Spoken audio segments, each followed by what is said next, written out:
Assalamualaikum warahmatullahi wabarakatuh. Perkenalkan, nama saya Siti Nuraisa Jamil dengan nomor pokok mahasiswa 20506004 kelas A semester 5. Program Studi Pendidikan Guru Sekolah Dasar Fakultas Keguruan dan Ilmu Pendidikan Universitas Pasundan, Bandung.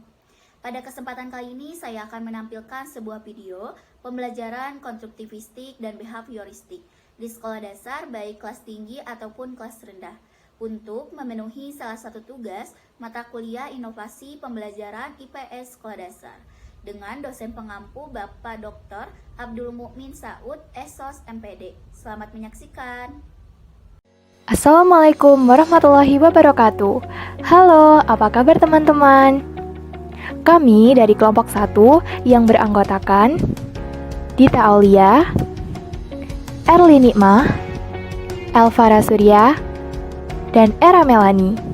Di video ini, kami akan memaparkan salah satu materi dari mata kuliah belajar dan pembelajaran. Sebelum membahas tentang materi, sempatkan untuk komen, like, dan subscribe ya. Di kesempatan kali ini, kita akan membahas mengenai penerapan teori pembelajaran. Teori pertama yang akan kita bahas yaitu teori behavioristik. Di video kali ini, kita akan belajar mengenai penerapan teori belajar. Teori yang pertama yaitu teori behavioristik.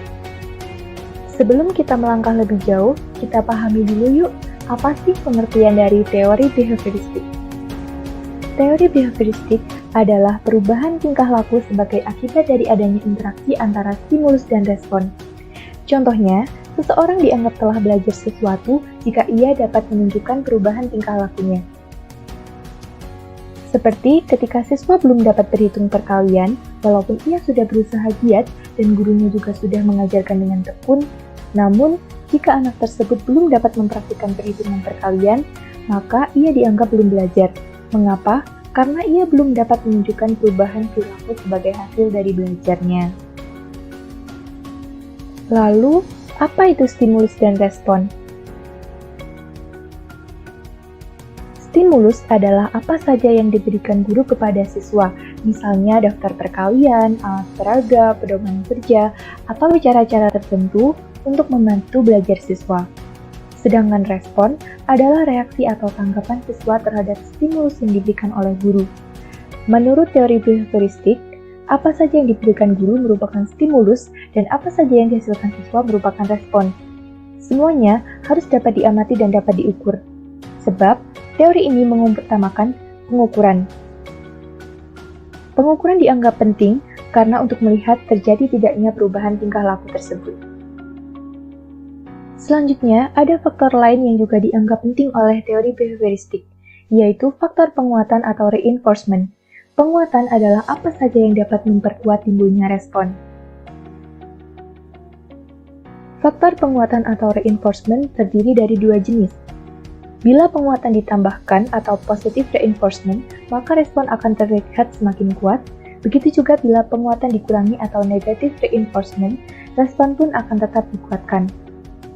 Misalnya, ketika siswa diberi tugas oleh guru, ketika tugasnya ditambahkan, maka ia akan semakin giat belajarnya.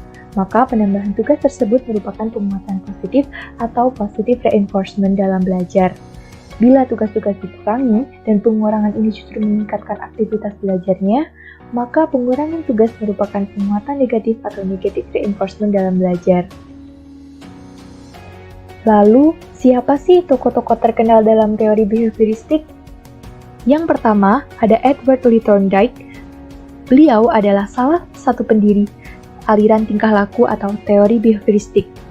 Teori ini dikaitkan dengan belajar merupakan proses interaksi antara stimulus yang berupa pikiran, perasaan, atau gerakan dan juga respon yang sama berupa pikiran, perasaan, dan juga gerakan. Tokoh yang kedua yaitu John B. Watson. Menurut teori behavioristik adalah proses interaksi antara stimulus dan respon, namun stimulus dan respon yang dimaksud harus berbentuk tingkah laku yang dapat diamati atau observable dan dapat diukur. Dengan kata lain, walaupun ia mengakui adanya perubahan-perubahan mental dalam diri seseorang selama proses belajar, namun Ia menganggap hal-hal tersebut sebagai faktor yang tidak perlu diperhitungkan. Ia tetap mengakui bahwa perubahan-perubahan mental dalam benak siswa itu penting. Namun, semua itu tidak dapat menjelaskan apakah seseorang telah belajar atau belum karena tidak dapat diamati. Nah, yang ketiga ini adalah tokoh yang paling sering dibahas. Ia adalah B.F. Skinner. Menurut Skinner, hubungan antara stimulus dan respon yang terjadi melalui interaksi dalam lingkungannya akan menimbulkan perubahan tingkah laku. Skinner lebih percaya kepada apa yang disebut sebagai penguat negatif. Penguat negatif tidak sama dengan hukuman. Ketidaksamaannya terletak pada bila hukuman harus diberikan sebagai stimulus agar respon yang akan muncul berbeda dengan respon yang sudah ada, sedangkan penguat negatif sebagai stimulus yang harus dikurangi agar respon yang sama menjadi semakin kuat. Pandangan teori behavioristik ini cukup lama dianut oleh para guru dan pendidik.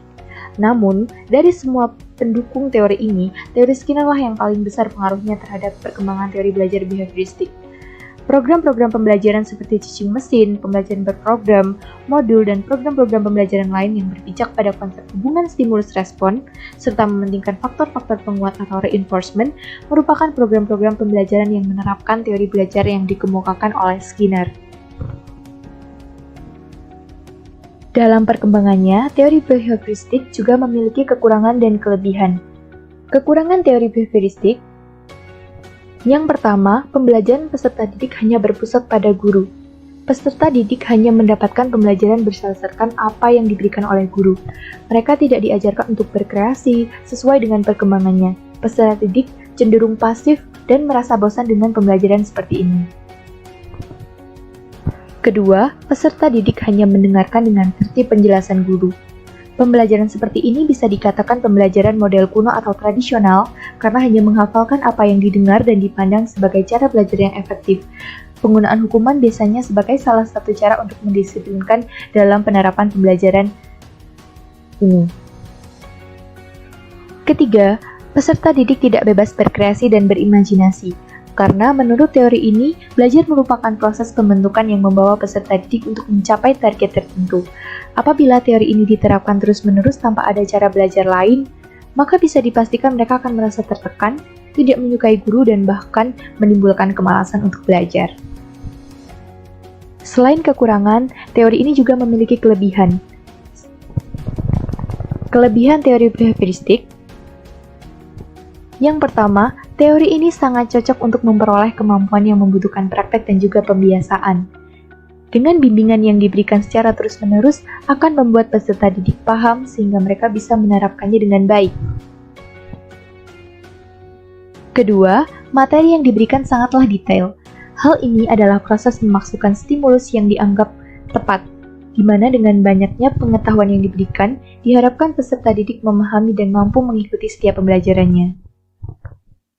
Ketiga, membangun konsentrasi pikiran. Dalam teori ini, adanya penguatan dan hukuman dirasa perlu.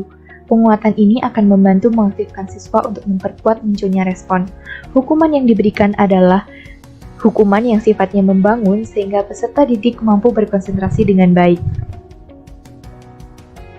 Materi selanjutnya membahas mengenai penerapan teori belajar behavioristik dalam menumbuh kembangkan perilaku peduli lingkungan hidup siswa. Berdasarkan paparan penjelasan tersebut, sebagai contoh penerapan teori belajar behavioristik yaitu dalam menumbuh kembangkan perilaku peduli lingkungan hidup siswa yang dilaksanakan melalui observasi, wawancara, dan dokumentasi. Usaha sekolah dalam menumbuh kembangkan perilaku peduli lingkungan hidup pada siswa dilakukan dengan mengadakan program yang mendukung usaha sekolah dalam mewujudkan visi misi sekolah berupa program eco-mapping, program bank sampah sekolah, dan juga program Jumat Bersih. Program-program tersebut dilaksanakan sekolah secara terus-menerus dan sistematis agar tujuan yang diharapkan berupa perubahan perilaku serta tumbuh kembang siswa sesuai dengan harapan sekolah. Belajar, menurut pandangan behavioristik adalah membentuk perilaku yang diinginkan melalui stimulus dari lingkungan dan disertai dengan penguatan. Lalu, seperti apakah stimulus yang diberikan? Stimulus yang diberikan oleh para guru pada program pelestarian lingkungan meliputi pemberian contoh, nasihat, peringatan, dan juga hadiah. Pemberian reward atau hadiah bertujuan agar perilaku peduli lingkungan hidup terus dilakukan secara berulang dan juga memotivasi perilaku tersebut agar sesuai dengan yang diharapkan. Lalu, Bagaimana dengan hasilnya? Hasilnya, siswa merespon positif terhadap stimulus yang diberikan para guru pada program yang mengandung muatan dalam menumbuh kembangkan perilaku peduli lingkungan hidup. Hasilnya, siswa merubah pola pikirnya menjadi lebih mencintai lingkungan dan juga perubahan perilaku yaitu mengelola sampah dengan bijak, yaitu dengan cara menabungkan sampah di bank sampah sekolah, sebagaimana tujuan belajar menurut pandangan behavioristik, yaitu membentuk tingkah laku yang diinginkan. Teori kedua yang akan dibahas adalah teori konstruktivistik. Nah, sebelumnya, apa itu teori konstruktivistik? Teori belajar konstruktivistik merupakan metode pembelajaran yang lebih menekankan pada proses dan kebebasan dalam menggali pengetahuan serta upaya dalam mengkonstruksi pengalaman. Atau dengan kata lain, teori ini memberikan keaktifan terhadap siswa untuk belajar, menemukan sendiri kompetensi, pengetahuan ataupun teknologi dan juga hal-hal lain yang diperlukan guna mengembangkan dirinya sendiri. Sebelumnya, mari kita mengenal tokoh teori belajar konstruktivistik terlebih dahulu. Yang pertama ada Jean Piaget, ada Vygotsky, Brunner, dan juga ada Ausubel. Tokoh yang pertama yaitu Jean Piaget. Konsep pertama yang beliau kemukakan adalah skema.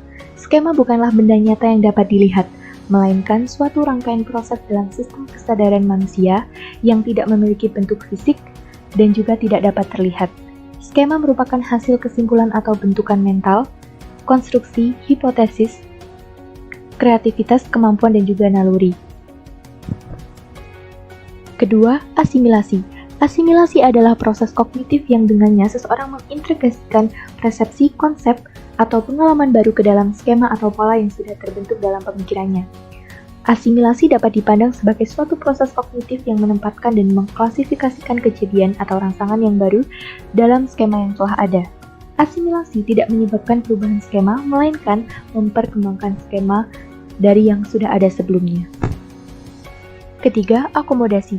Akomodasi merupakan pembentukan skema baru yang cocok dengan rangsangan yang baru dan juga memodifikasi skema yang ada sehingga cocok dengan rangsangan itu. Proses asimilasi dan akomodasi perlu untuk perkembangan kognitif seseorang. Dalam perkembangan intelek seseorang, diperlukan keseimbangan antara asimilasi dan juga akomodasi. Keempat, equilibration. Equilibration adalah proses dari disequilibrium ke equilibrium. Proses tersebut berjalan terus dalam diri individu melalui asimilasi dan akomodasi. Equilibration membuat seseorang dapat menyatukan pengalaman luar dengan struktur dalamnya atau skema. Apabila terjadi ketidakseimbangan, maka seseorang akan terpacu untuk mencari keseimbangan dengan cara jalan asimilasi atau akomodasi. Tokoh kedua yaitu Vygotsky. Vygotsky mengemukakan konsep Zone of Proximal Development atau ZPD, di mana perkembangan psikologi bergantung pada kekuatan sosial luar sekaligus pada kekuatan batin atau inner resource. Vygotsky menyatakan bahwa anak mampu meniru tindakan yang melampaui kapasitasnya, namun hanya dalam batas-batas tertentu. Ketika sedang meniru, anak sanggup melakukan secara lebih baik bila dibimbing oleh orang dewasa daripada melakukannya sendiri. Tokoh yang ketiga yaitu Brunner. Brunner mengemukakan konsep discovery learning. Discovery learning merupakan metode pembelajaran dan sekaligus sebagai tujuan pendidikan. Sebagai metode, discovery learning merupakan penyediaan situasi bagi siswa tanpa mengungkapkan apa yang sudah diketahui oleh guru tentang situasi tersebut. Asumsinya bahwa dengan bantuan minimal dari guru, siswa dapat mempelajari lebih banyak hal bila ia menemukan secara mandiri pelajaran yang akan dipelajarinya. Nah, sedangkan sebagai tujuan pendidikan, discovery learning merupakan sikap, strategi, dan keterampilan yang memungkinkan individu untuk mengenali dan memecahkan masalah, sehingga membuatnya lebih memiliki kemampuan dalam menghadapi tuntutan-tuntutan kehidupan. Konsep yang kedua yaitu interaksionisme semiotik. Interaksionisme semiotik merupakan pengaruh bahasa dan formalisme abstrak yang tidak nampak langsung, namun nampak adanya interaksi antara simbol dan juga pemikiran ketika seseorang membandingkan representasi pada media, seperti bahasa, tarian, musik, atau gambar. Contohnya dunia seorang musikus. Dunia seorang musikus bangun dengan menggunakan sistem simbolis dengan menggunakan irama, ritme, dan nada, benar-benar merupakan dunia yang berbeda dari dunia yang dibangun oleh seniman visual yang menggunakan ruang garis pemenuhan, dan warna. Tokoh yang keempat yaitu Ausubel. Ausubel mengemukakan konsep belajar bermakna. Belajar bermakna merupakan suatu proses mengaitkan informasi baru pada konsep-konsep relevan yang terdapat dalam struktur kognitif seseorang. Meskipun kita tidak dapat mengetahui mekanisme biologi tentang memori atau disimpannya pengetahuan, kita dapat mengetahui bahwa informasi disimpan di daerah-daerah tertentu di dalam otak. Sehingga banyak sel otak yang terlibat dalam penyimpanan pengetahuan itu. Belajar menghasilkan perubahan-perubahan dalam sel-sel otak, terutama sel-sel yang telah menyimpan informasi yang mirip dengan informasi yang sudah pernah dipelajari. Dalam materi selanjutnya, kita akan belajar tentang penerapan teori belajar konstruktivistik dalam student-centered learning. Setelah kita memahami penjelasan mengenai apa itu teori belajar konstruktivistik, sekarang kita akan mencoba merealisasikannya dalam student-centered learning dengan ilustrasi sebagai berikut. Kelas 10 IPS 1 dibagi menjadi beberapa kelompok dengan anggota kelompok sebanyak 3-4 orang. Kelompok-kelompok ini kemudian diberikan tugas penelitian sederhana dengan tema sosial dan judul penelitian bebas. Selama penelitian berjalan, guru menjadi fasilitator yang mengarahkan siswa pada tiap tahapannya. Misal, saat siswa telah menentukan judul penelitian, guru dapat memberikan arahan nantinya metode pencarian data seperti apa yang akan menunjang terwujudnya penelitian tersebut. Apakah wawancara atau menyebar angket? Lalu, bagaimanakah kaidah menulis hasil penelitian yang baik, dan lain-lain. Dari penelitian sederhana ini, siswa dapat berinteraksi dengan lingkungan di sekitarnya, mengembangkan rasa ingin tahunya dengan langsung, melakukan penelitian yang dikehendaki dan tumbuh menjadi pribadi yang peka terhadap lingkungan sekitarnya, serta melatih koordinasi kerja berkelompok. Guru juga dapat melakukan penilaian keaktifan siswa dalam melakukan proses penelitian ini. Setelah hasil penelitian disusun oleh siswa, mereka dapat mempresentasikannya di depan kelas, dengan menyajikan dan menjelaskan hasil konstruksi pengetahuan dasar dengan hasil temuannya dari proses penelitian yang dijalani. Dalam hal ini, siswa dapat mempertebal rasa percaya diri, meningkatkan kemampuan public speaking, serta belajar menjadi pribadi yang terbuka. Guru juga dapat memantau jalannya presentasi, mengamati bagaimana hasil penelitian yang telah dijalani, serta melakukan penilaian atas sajian dari hasil penelitian tersebut. Dari presentasi tersebut akan muncul pertanyaan dari kelompok lain. Mengapa atau bagaimana hal tersebut bisa terjadi? Dan lain sebagainya. Lalu, kelompok yang mempresentasikan hasil penelitiannya dapat menjawab sesuai dengan apa yang mereka ketahui dan temui selama penelitian berlangsung. Dari presentasi ini, guru dapat melakukan evaluasi sejauh mana siswa dapat mengkonstruksi pengetahuannya. Karena, di saat mereka menjawab pertanyaan audiens, siswa perlu memahami pertanyaan, lalu juga menjawabnya dengan mengkonstruksi pengetahuan dan hasil temuannya dengan pertanyaan yang diajukan. Begitu juga dengan siswa yang bertanya. Ia juga melakukan konstruksi pengetahuan awalnya dengan pengetahuan baru yang didapat dari kelompok yang presentasi dan diwujudkan dalam pertanyaan. Guru juga dapat memancing dalam diskusi dengan pertanyaan sederhana berkenaan dengan hasil penelitian tersebut, guna untuk menumbuhkan atmosfer pembelajaran yang aktif. Dari kegiatan diskusi ini, dapat melatih siswa menjadi pribadi yang mau menerima kritik atau masukan, mampu mengatasi suatu permasalahan, serta mengatur suatu acara. Maka dapat kita ingat bahwa dalam pembelajaran konstruktivistik, guru dapat menilai siswa selama penelitian, presentasi, hingga diskusi, bukan hanya saat menunjukkan hasilnya saja. Lalu, apakah penerapan tadi sudah betul-betul sesuai dengan kriteria pelaksanaan pembelajaran konstruktivistik? Marilah kita analisis terlebih dahulu. Pertama, membebaskan siswa dari belenggu kurikulum yang berisi fakta-fakta lepas yang sudah ditetapkan, dan juga memberikan kesempatan kepada siswa untuk mengembangkan ide-idenya secara lebih bebas. Dari contoh yang dipaparkan tadi, dapat kita ketahui, siswa bebas melakukan penelitian yang dikehendaki dari apa yang ingin mereka gali dan ingin diketahui, serta dapat melakukan pembelajaran di mana saja, bebas, tidak terbatas dengan dinding-dinding ruang kelas. Kedua, menempatkan siswa sebagai kekuatan timbulnya interest untuk membuat hubungan ide-ide atau gagasan-gagasan, kemudian memformulasikan kembali ide-ide tersebut, serta membuat kesimpulan-kesimpulan. Dengan dibuatnya penelitian serta pemaparan yang berujung diskusi menempatkan siswa sebagai subjek pembelajaran. Dari penelitian hingga diskusi, mencerminkan bagaimana siswa aktif dalam mengembangkan pengetahuan awal mereka yang dikonstruksi melalui hasil penelitian, pertanyaan dan juga jawaban selama diskusi. Ketiga, guru bersama-sama siswa mengkaji pesan-pesan penting bahwa dunia adalah kompleks, di mana terjadi bermacam-macam pandangan tentang kebenaran yang datangnya dari berbagai interpretasi.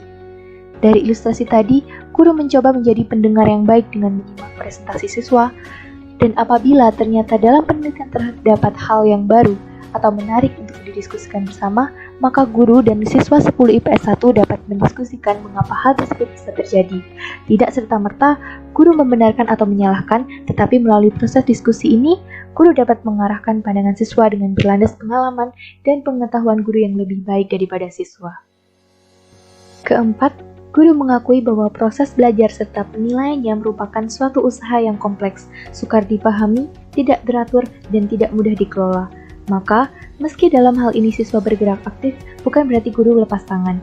Ia perlu melakukan pengarahan dengan apa yang ia pahami, kemudian mengevaluasinya. Dari evaluasi tersebut, guru memahami bahwa tidak semua siswa dapat menjalankan kegiatan belajar secara lancar, tetapi ada juga yang tidak lancar. Maka tidak ada kata salah dalam hal ini. Namun, guru perlu melakukan pengembangan terhadap siswa tersebut melalui aktivitas pembelajaran lainnya yang diperbaiki dengan pertimbangan dari kekurangan pembelajaran sebelumnya. Jadi, dapat kita simpulkan bahwa student-centered learning mempresentasikan salah satu contoh penerapan teori pembelajaran konstruktivistik.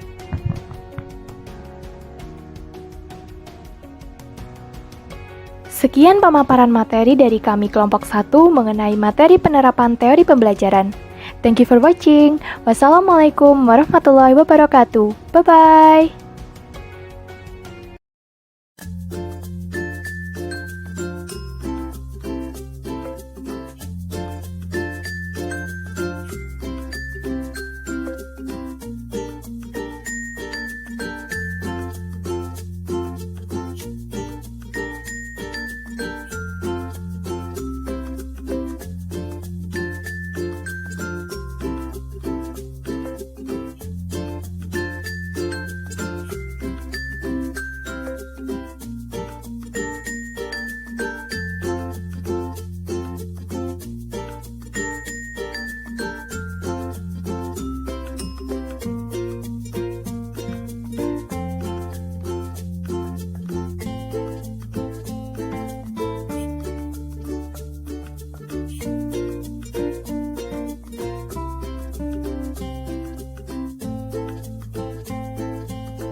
activated using Powtoon.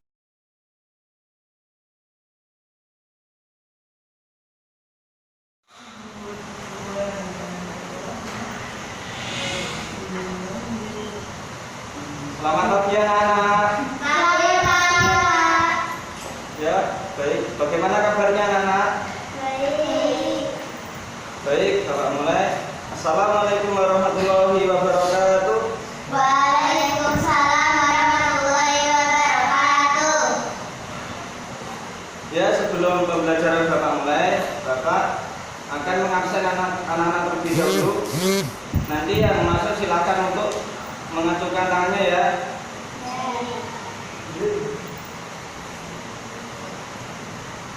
Anggun. Hadir Pak. Baik.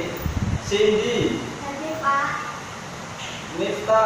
Hadir Pak. Ya baik, alhamdulillah hadir semuanya.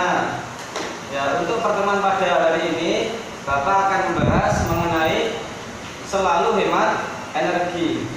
Coba dari adik-adik ada yang tahu nggak apa yang dimaksud dengan energi? Ayo, apa yang dimaksud dengan energi? Ya, siapa? Ya, Pak Anggun. Energi adalah kemampuan benda untuk melakukan usaha. Ya, baik, bagus. Banta, apa coba? Energi adalah sesuatu kekuatan yang dihasilkan oleh benda. Ya, baik. Jadi, Energi adalah kemampuan membuat suatu benda. ya baik. Jadi yang bisa kita simpulkan dari beberapa yang ada disebutkan itu bahwasanya energi adalah kekuatan yang dimiliki oleh suatu benda sehingga mampu untuk melakukan pekerjaan. Itu dinamakan energi. Kemudian coba ada yang tahu nggak dari adik-adik apa yang dimaksud dengan sumber energi? Ayo, siapa yang tahu? Ajukan tangannya. Ya, Cindy. Sumber energi adalah suatu benda yang dapat menghasilkan energi. Ya, baik. Siapa lagi coba yang berpendapat? Saya. Ya, Anggun. Sumber energi adalah sesuatu yang berenergi. Baik. Saya Pak. Selanjutnya, ya. Sumber energi adalah sesuatu yang kita lakukan sehingga menghasilkan energi. Ya, bagus semuanya jawabannya. Nah, jadi dari beberapa yang ada disebutkan itu adalah beberapa pengertian dari sumber energi. Jadi bisa kita simpulkan bahwasanya sumber energi adalah sesuatu yang berada di sekeliling kita, yang mampu menghasilkan energi. Itu dinamakan dengan sumber energi. Nah, kemudian dari energi itu meliputi beberapa macam. Coba sebutkan benda apa yang termasuk energi yang ada di sekeliling kita. Coba, siapa yang tahu? Katakan coba. Apa? Saya. Ya, Anggun. Sumber energi yang berasal dari fosil. Ya, bagus. Sumber energi yang berasal dari fosil. Terus, Mas Cindy. Ya, betul sekali. Matahari itu juga merupakan sumber energi. Ya, kita apa juga? Angin. Nah, betul. Itu merupakan juga sumber energi. Jadi yang ada disebutkan itu merupakan sumber energi. Ada angin, apalagi ada matahari. Kemudian ada dari fosil. Itu juga merupakan sumber energi. Sekarang Bapak tulis dulu ya. Nah, nanti silakan untuk dicatat di bukunya masing-masing.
Ya, jadi sumber energi adalah sesuatu yang berada di sekeliling kita yang dapat menghasilkan energi. Misalnya tadi sudah disebutkan ada matahari, kemudian ada angin dan ada air. Baik, silakan ditulis dulu.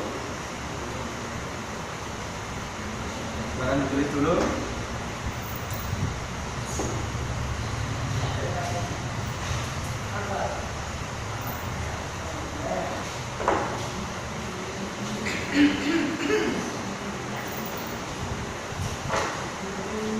Sudah anak? Sudah ya. Nah. Mohon kita tolong dihapuskan, bangun kapan tulisnya dihapus dulu. Harusnya ada Pak. Oh iya. Ini silakan hapus dulu ya.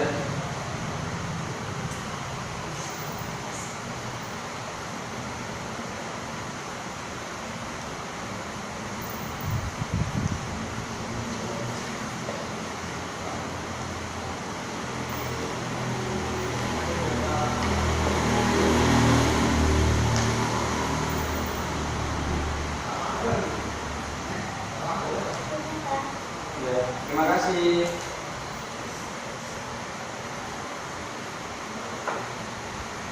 Kemudian untuk selanjutnya, energi yang paling besar kita jumpai di muka bumi ini adalah apa coba? Matahari. Karena dari matahari itu bisa apa? Menyinari seluruh dunia. Kemudian dari cahayanya itu juga bisa bermanfaat bagi manusia. Misalnya untuk apa?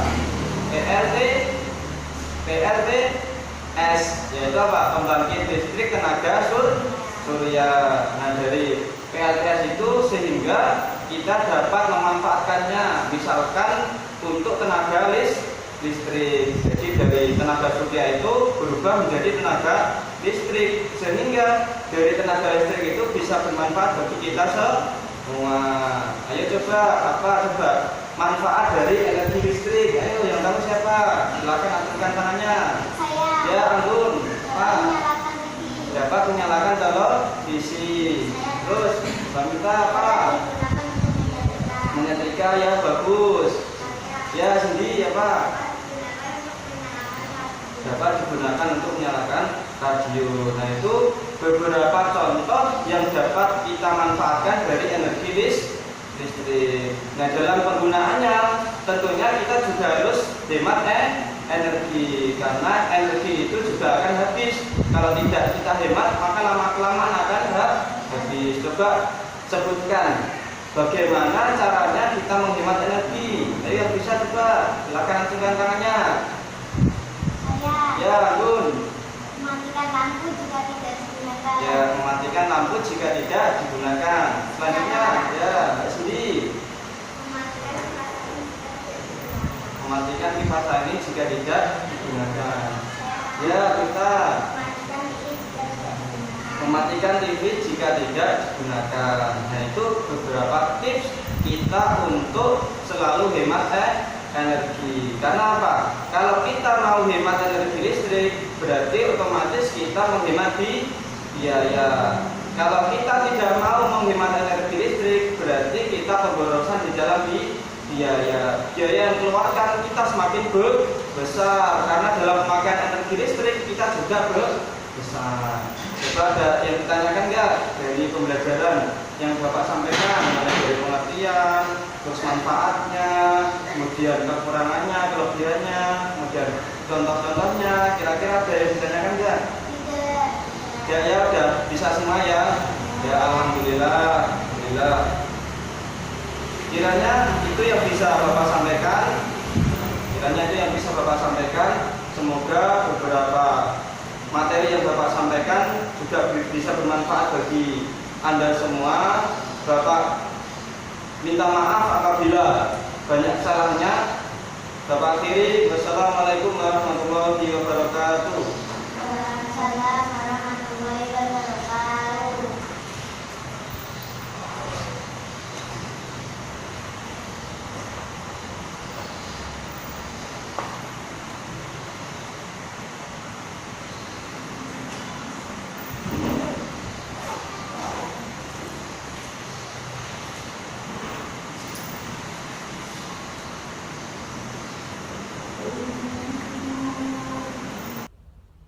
Demikian video pembelajaran konstruktivistik dan behavioristik di sekolah dasar.